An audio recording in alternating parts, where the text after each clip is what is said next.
বিরক্ত করব না। আমরা হঠাৎ করেই আমি যদি একটু আপুর কাছে যাই। আপু আসসালামু আলাইকুম।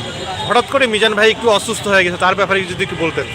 আরে এর 2000 মানুষের ইনভিটেশন ছিল, এখন পাবলিক প্লেস যেহেতু আর ফ্রি খাবারের দাওয়াত, তো মানুষ বুঝতেই পারতেছে কি একটা অবস্থা।